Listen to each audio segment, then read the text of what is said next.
I was always musical.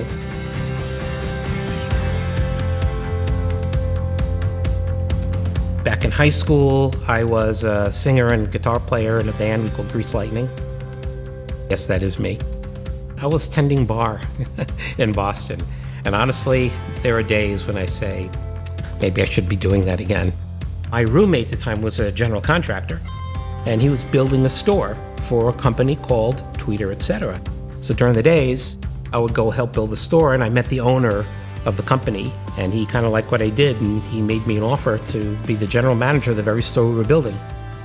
And I went, what the heck, maybe I can actually have a nightlife as opposed to work nights and sleep days. I went from running all the stores for Tweeter, etc., to media systems, and I ran that for about 15 years. We had our office in the Boston Design Center. Nowadays you go, well, of course you work with the design community. But back then, they wanted nothing to do with us. At Media Systems, we had a lot of firsts. This old house was one of them. So we were in Boston. Mitch and Steve Hayes designed that great media room we had down on our Milton project. You made us all jealous with that one. We were the first AV company to actually get involved with this old house. We really hit it off. So we did about 4 episodes with them. We were the very first CE Pro Dealer of the Year. And then the next first was when we were the first Lutron Radio Raw installation, which was actually my house. I exposed my family to a lot of technology, a lot of crap, a lot of really good stuff, and they were my test bed. Dorothy, just always encouraging and always nurturing and always trusting my view and my vision. And on the flip side, I made damn well sure I coached Little League.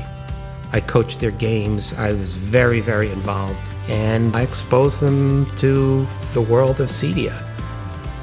And Zach is quite a remote lover, right? Actually, that's the first thing he went for. We'll be walking in this room as he saw this one. I helped to bring URC from a handheld remote control company to a whole house control company. I brought them into the Z-Wave world and then had an opportunity to move from URC into the Silicon world. When I first took over the Alliance almost 5 years ago, there were about 240 members. I brought it up to over 700 members.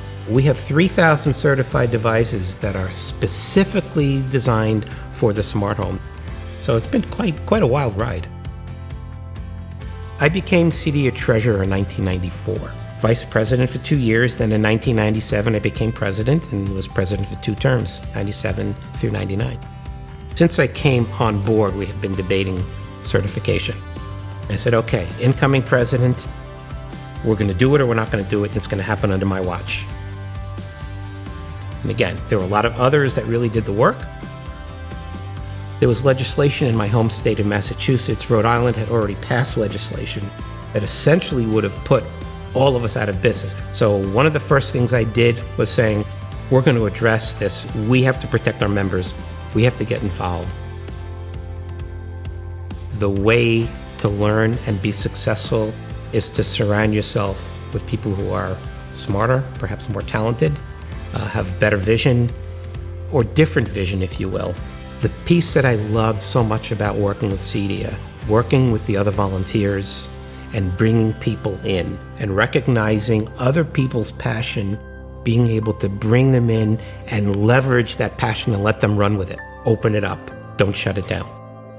I love the creating. I love the fact that what we're doing has never been done before. That's the part I like. I don't do anything that's already been done. I love the relationships. I love meeting the new people. The biggest value has been the camaraderie, the friends that I have made, the things I have learned from them, the experiences that have been shared. You cannot get that in any way anywhere else. CEDIA is where you get it.